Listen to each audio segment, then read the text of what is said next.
j'espère que vous allez bien et que vous vous portez bien en cette période un petit peu froide, un petit peu frisquée, vous ne trouvez pas? Voilà, on se retrouve pour une nouvelle vidéo et j'en suis déjà navré que vous n'ayez eu qu'une seule et unique vidéo sur le mois de décembre, mais le premier quadri a été très long. Voilà, très long, beaucoup de boulot, beaucoup de travail, donc ça a été, voilà, comme vous pouvez le voir derrière moi, il y a des feuilles un petit peu éparpillées partout, je suis en plein blocus évidemment, enfin bref, ce n'est pas le sujet. Comme je vous le disais, il n'y a eu donc qu'une seule et unique vidéo, il n'y aura qu'une seule vidéo sur ce mois de décembre, j'espère qu'il y en aura un petit peu plus au second quadri, hein, parce que voilà, le but c'est pas de faire une année un petit peu au rabais, mais c'est le temps de trouver une organisation, de se mettre dans le bain, voilà, on va y arriver les amis.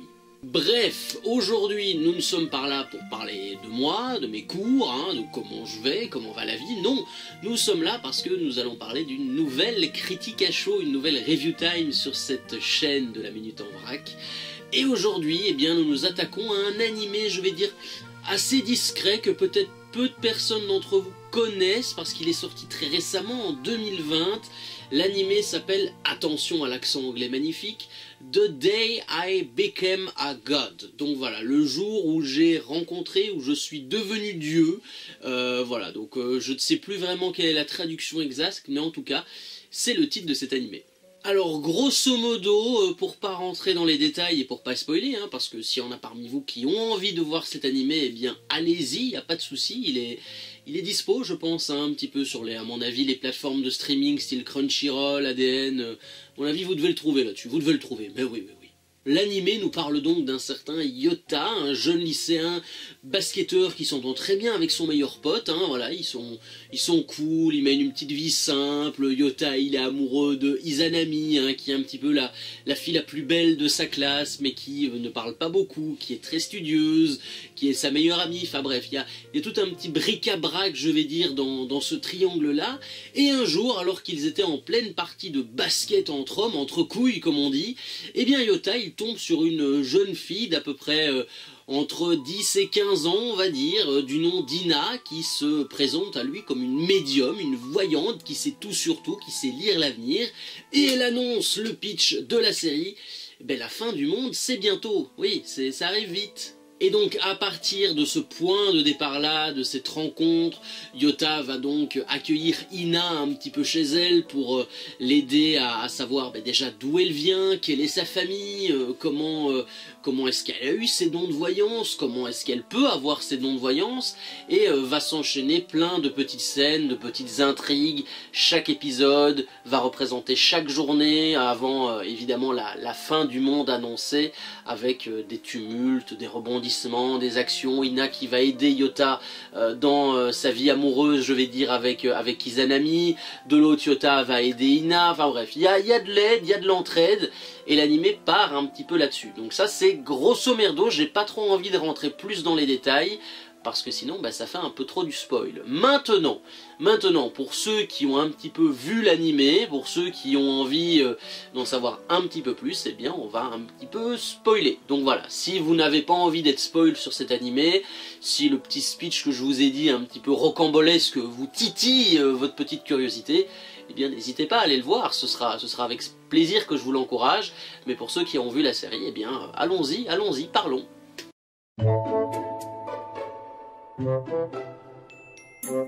Alors, il y a donc évidemment plusieurs points positifs dans cette œuvre, et quand j'ai vu l'animé l'été dernier, je pense, j'ai décelé un petit peu plusieurs bons côtés, je vais dire, et un truc qui m'a vraiment marqué, c'est que la série, elle est posée, elle est calme, elle est apaisante, on cherche pas vraiment à te faire de l'action pour de l'action, on prend vraiment le temps d'installer parfois les discussions, les échanges entre les personnages, de trouver un petit peu le calme, la quiétude, pour instaurer certaines intrigues. Et seulement après, en fonction de la situation, l'action viendra un petit peu s'imbriquer à travers tout ça, et c'est plutôt une bonne chose. C'est plutôt une bonne chose parce que l'animé ne fait que 12 épisodes. 12 épisodes c'est pas énorme, hein. Pour ceux qui ont l'habitude de regarder des animés, vous serez un petit peu d'accord avec moi, 12 épisodes ça va très vite. Il faut pouvoir bien cibler les épisodes, bien cibler les intrigues, trouver, je vais dire, les bons personnages. Donc vraiment, c'est assez culotté, je vais dire, ouais, c'est même couillu de se dire, ben on prend le pari, on prend le risque de se dire, ok, on a mis le pitch de la fin du monde, mais c'est pas pour autant qu'il faut enchaîner les épisodes sur action, sur action, sur action. Non, il y en a vraiment, je vais dire, 2, 3, 4 peut-être, qui prennent le temps de poser l'univers, de poser le pourquoi du comment, d'expliquer, de nouer les relations entre les personnages, de tisser d'autres liens, évidemment, d'en instaurer d'autres de personnages, avant de mettre en exergue l'action, les rebondissements, et ce qui s'ensuit, bien évidemment.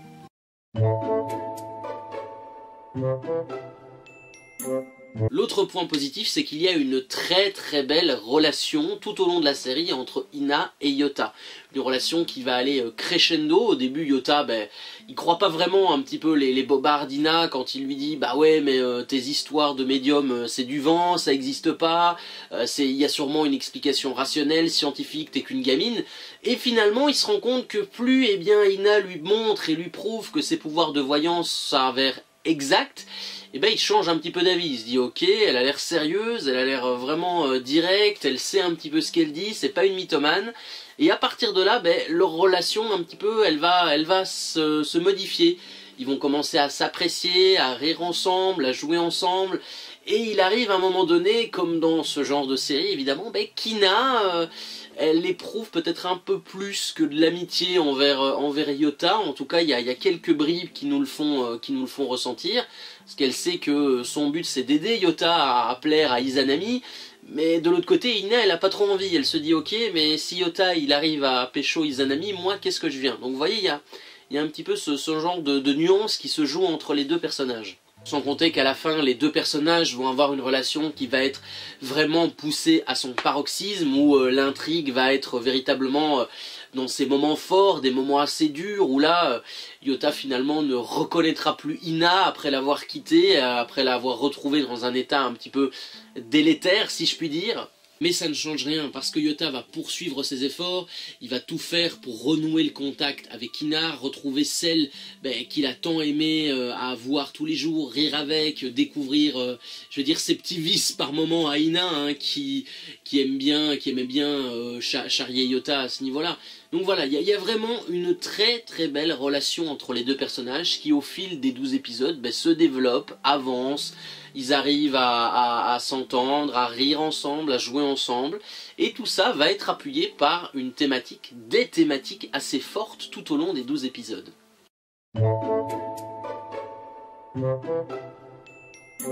Parce que oui, ce qui fait la force d'un animé, et comme le soulève un petit peu cette transition, c'est d'avoir des thématiques importantes, des thématiques sur lesquelles se baser, des thématiques qui sont centrales dans l'histoire, qui, je vais dire, rajoutent un petit peu du piment aux épinards, du beurre dans les épinards, si je puis dire, c'est un petit peu ça l'expression exacte.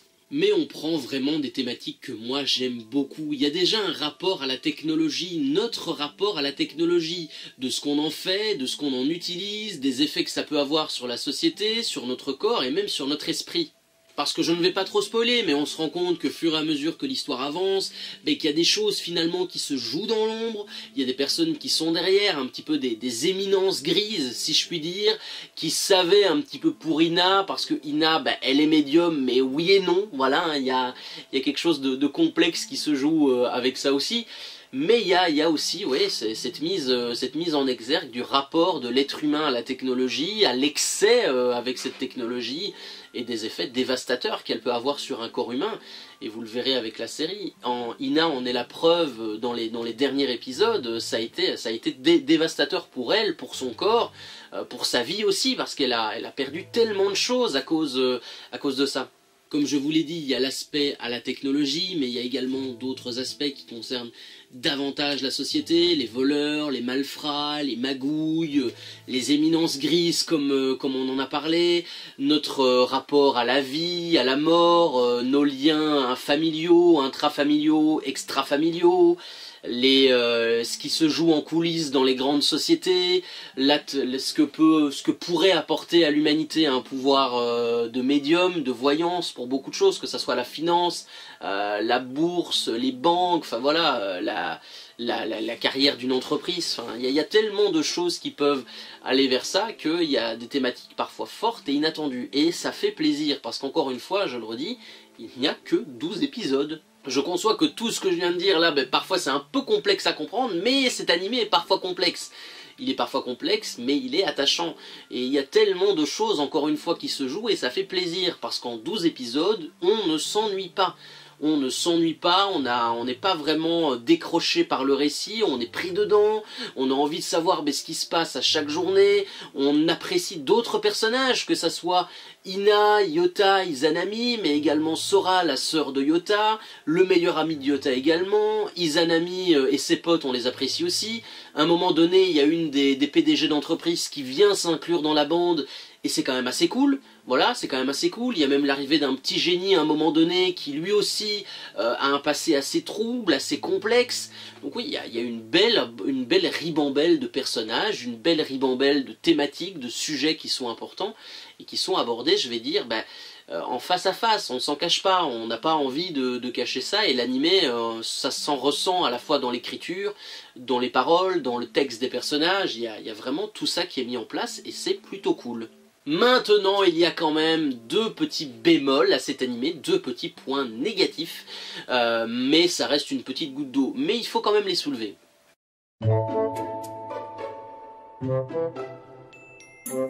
Comme je vous l'ai dit en toute fin de dernière transition, il y a une arrivée de personnages qui est très bien mise en place. Que ce soit tous les amis de Yota, les amis des amis, les autres sur le bas-côté, la PDG et l'intello, le garde du corps de l'intello. Mais ces personnes-là, justement, intello, PDG, garde du corps de l'intello, ils arrivent trop tard. Ils arrivent très tard dans l'animé. Je crois qu'ils arrivent à la 6 ou 7 épisodes sur les 12, voire 8, donc ça fait un peu tard finalement. Hein.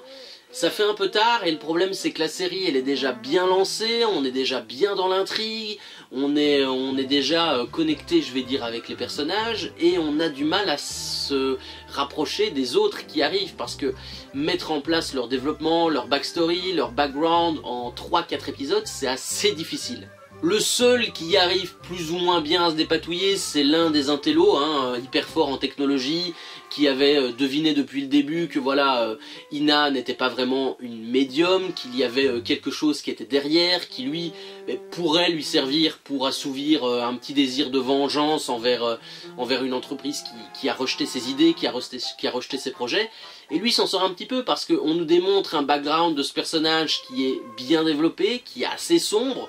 Si ma mémoire est bonne, je pense qu'il se faisait battre par ses parents, qui en fait le traitaient comme un moins que rien, et ce gamin à un moment donné, il s'est retourné contre ses parents, ce qui fait que il les a tués tout simplement, il les a niqués, voilà, et c'est assez bien expliqué, et on sent vraiment la dualité intérieure du personnage qui se dit ok, moi j'ai tué mes parents, je sais que je suis pas un ange, mais que si je peux aider un Yota à retrouver son ami, je le ferai.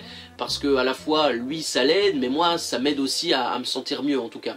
Et de l'autre côté, il y a d'autres personnages qui arrivent un peu tard. Pour moi, la PDG d'entreprise qui absolument envoie d'abord l'intello en mission, puis qui le recale en lui disant écoute, tu n'es qu'un gamin, tu ne sais pas ce que tu dis, on a encore besoin de toi, tu n'es qu'un pion sur mon échiquier. Enfin, vous voyez, toutes les tirades habituelles. Eh bien, elle aussi, c'est dommage, on la voit pas assez souvent, on ne la voit que dans sa tour de verre, entre guillemets, à regarder la ville de haut et à dire « Ah, là-bas, je vais faire ça, je vais construire ça, je vais démolir ça ». Mais on la voit pas vraiment en action et c'est assez dommage. On sait pas grand chose d'elle, on sait pas comment elle est arrivée à ce poste-là, qu'est-ce qui l'a menée à devenir PDG, quelles sont ses ambitions personnelles, enfin mais bon, vous allez me dire voilà, encore une fois, il y a 12 épisodes, les gars, on peut pas tout dire en 12 épisodes malheureusement, il faut faire parfois des petits raccourcis.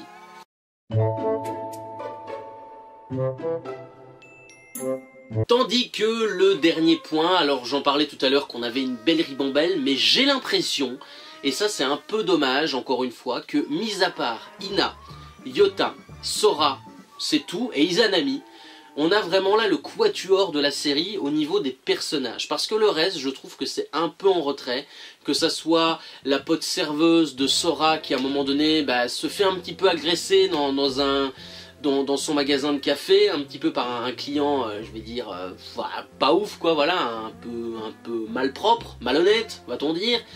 Et il y a également le meilleur pote de Yota qui lui finalement se trouve aussi en retrait, donc on a d'autres personnages qui ne sont pas vraiment mis en lumière et ça pose un problème. Ça pose un problème parce que on est vraiment dans beaucoup d'épisodes dans cette notion d'entraide, de famille, de soutien, de on se serre les coudes, de on passe les meilleurs moments de notre vie parce que la fin du monde elle arrive et que plus la série avance, plus on joue sur les notions de temps, plus on se rend compte que voilà, on aime un petit peu tout le monde et que parfois nos sentiments amoureux, nos objectifs amoureux, nos objectifs personnels, ils passent un petit peu sur le côté pour vraiment passer du temps avec la famille, tout simplement.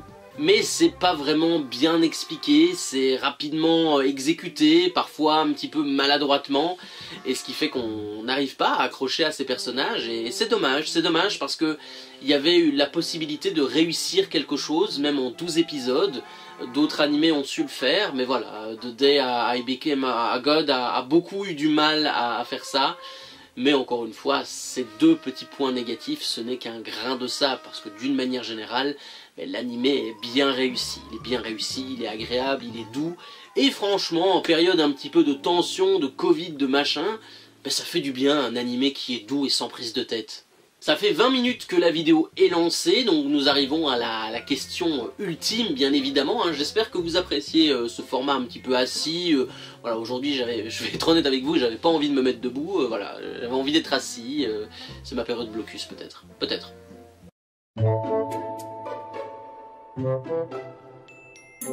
Revenons à nos moutons, trêve de mondanité, nous allons parler de la question, comme je vous l'ai dit, savoir si cet animé est à voir ou pas. C'est une question très importante qui vaut facilement 1 million de dollars. Oui. Est-ce que l'animé est à voir ou pas? Alors encore une fois, je n'aime pas me mettre en position de juge, mais j'ai envie de vous dire oui. D'habitude, je vous dis, écoutez, faites votre propre avis, pouvez le voir, pouvez pas le voir, c'est pas à moi de juger, c'est pas moi qui fais ça, oh, oh. Mais ici, oui, il faut voir l'animé, honnêtement, parce que déjà, ça passe assez vite. C'est 12 épisodes, donc ce qui fait que, je vais dire, en une journée, vous pouvez le one-shot, hein, voilà, les gars, qu'est-ce que le blocus? Qu'est-ce qu'une révision, les amis, face à la puissance des animés? C'est le plus important, les animés japonais, voyons. Ça va vite, encore une fois, les personnages sont pour la plupart tous intéressants, certains sont bien développés, l'intrigue est pas mal du tout, il y a des thèmes assez inattendus, sombres, parfois assez durs, par moments, surtout vers la fin, ça vous monte un petit peu au trip parce que vous vous dites « Ah ouais, on va quand même dans des thèmes pareils, on aborde ça dans cette œuvre donc il y a aussi un côté un peu culotté que j'aime bien, que peut-être que vous allez apprécier, je n'en sais rien. Et surtout les amis, et c'est peut-être le plus important, la VF n'est pas dégueulasse, ça c'est bien. C'est un animé qui a une VF et elle est plutôt belle.